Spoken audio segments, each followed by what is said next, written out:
Okay, folks, I'm back. I'm your host, BKP, and here's what you've been waiting for.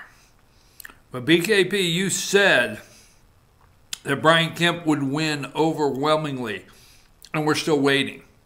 Okay, got it on tape. All right. Now, I don't make excuses, and I'll tell you why I don't make excuses.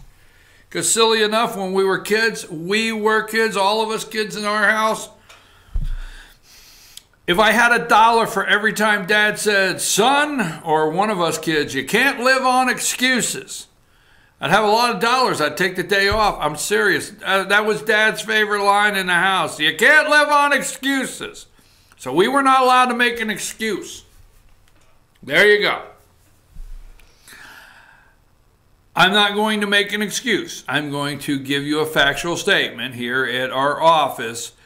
We do not have the elaborate lights, cameras, action kind of money and research teams to work on certain things.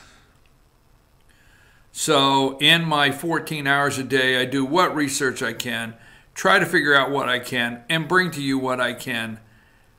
And you know what?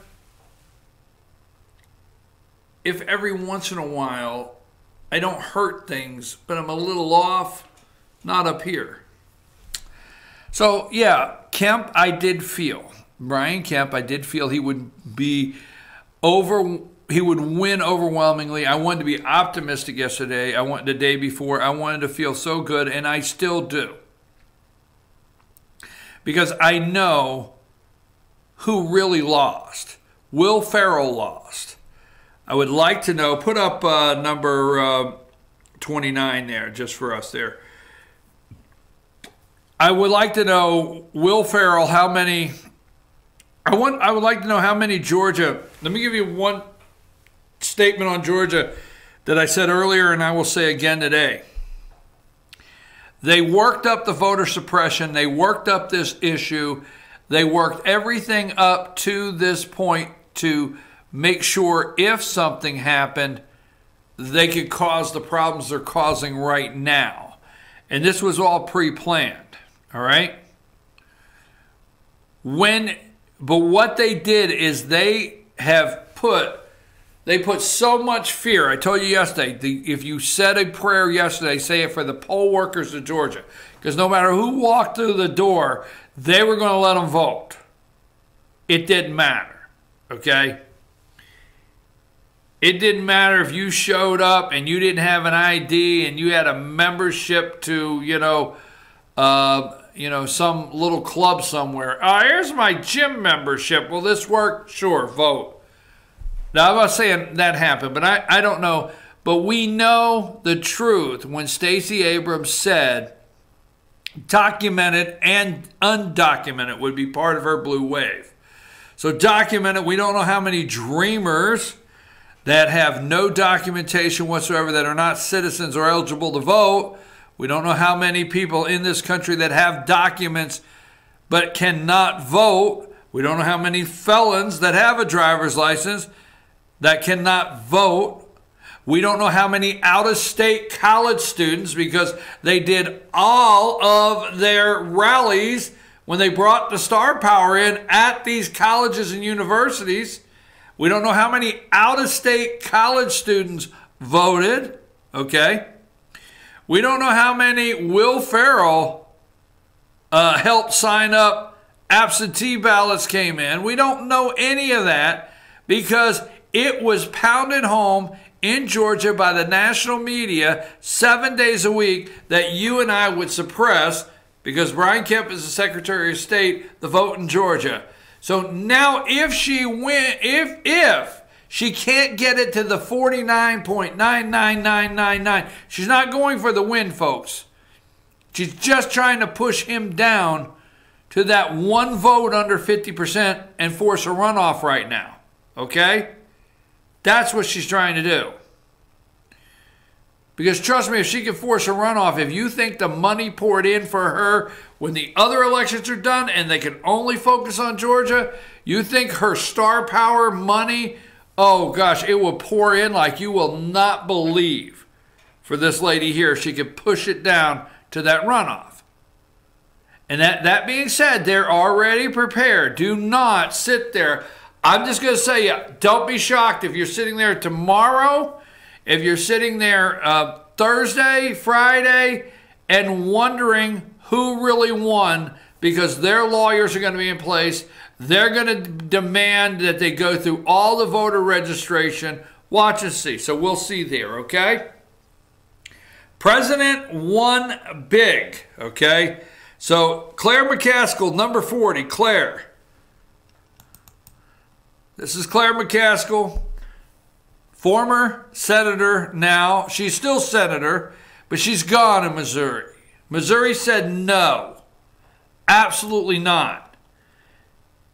Josh Hawley is the new senator from Missouri. All right, did you find one for me? There he is. There's Josh, and there's the President of the United States saying, Josh, you're a nice young man. And when you get to Washington, you come see me, because you know what? I brought Rush, I brought Sean, I brought the people. I was in Missouri. Josh, this is a big win for both of us. You see, the president had a big win in Michigan because I told you earlier, John James, my opinion this morning, 2 trips by Trump to Michigan, okay? If he'd have jumped to Michigan 2 trips and not just tweeted, Stabenow might be gone. Oh, yes, okay?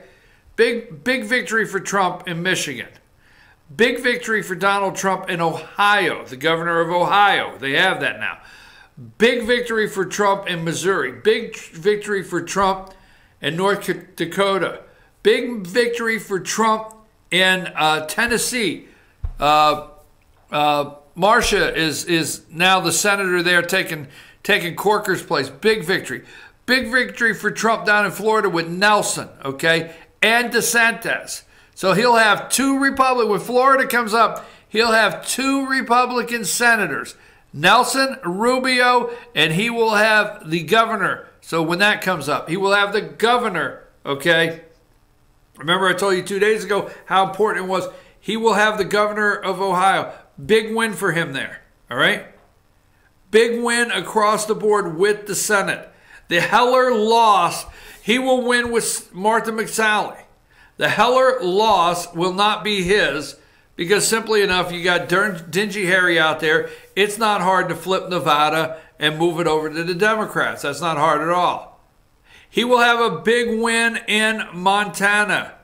John Tester, he will have a win there. I predict, I'm hoping, I haven't seen, I'm pretty sure. So number 40, John Tester there in Montana. Remember what John Tester did? He actually, the doctor, I forget the doctor's name, he made stuff up to get the doctor that was running, going to be the Secretary of Human Services, no, Secretary of Health and Human Services, yeah. I forget the doctor's name there. Ronnie Jackson, Dr. Ronnie Jackson. He made stuff up, right? Look at this picture here, number 42. This may be your new senator right here. I forget his name, from Montana. So that's not done. Trump won big all across this country. Massive numbers came in for his candidates. He won statewide races, okay? Bottom line.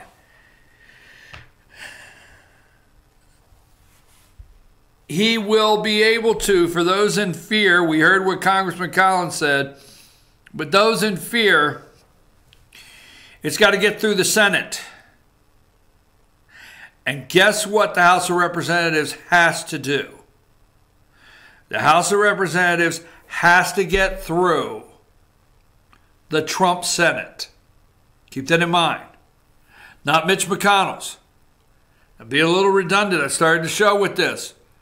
They won't have to go through Susan Collins. Won't have to worry about what little Bobby Corker says. Won't have to worry about Jeff Flake. Will not have to worry if John McCain's going to give a thumbs down, because I think Martha McSally is going to be take Flake's place out there. Won't have to worry about the thumbs down on the vote.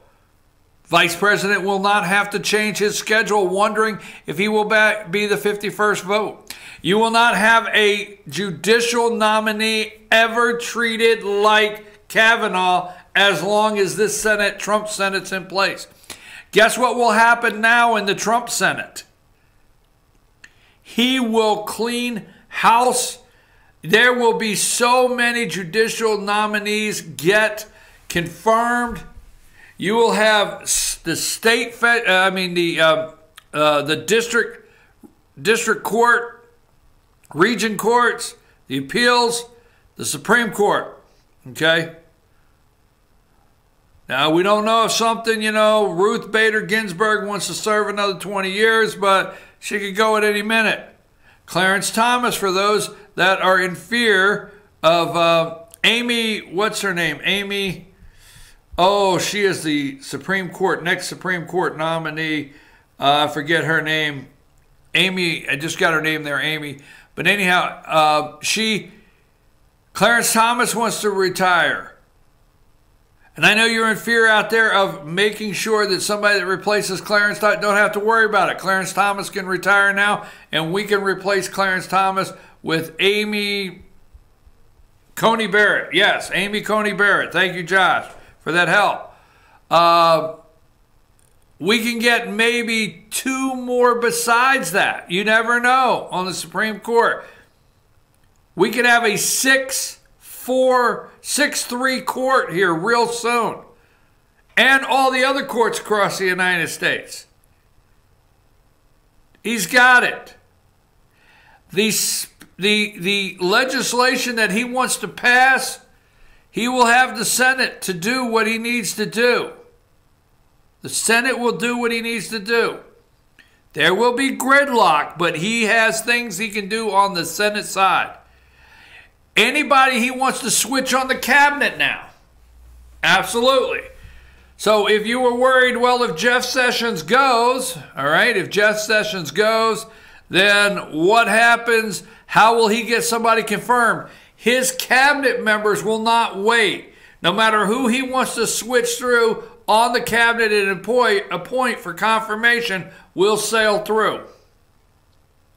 So we'll see what happens. I want to take a brief break, come back. I want to look around. I'm going to answer the question I promised you. What about the House of Representatives? Why the Republicans lost the House of Representatives, my opinion. And yes, I did tell you they would keep the House of Representatives. And that was just my good feeling I wanted to have. Could they keep the House of Representatives? But let's do this. We're going to take a brief break. We're going to look around. I was just looking at this one article I wanted to bring up. Beto O'Rourke, Francis, drops F-bomb on live TV during concession speech. They're so classy. Beto O'Rourke was too proud to hold back an F-bomb late Tuesday, even on national television. Following the narrow defeat to Senator Ted Cruz in Texas, O'Rourke, the celebrity-backed Democrat and former punk rocker, told his hometown supporters in El Paso he was so effing proud of them. So we'll get back with this effing show, and I'll explain my effing opinion of the House of Representatives when we return.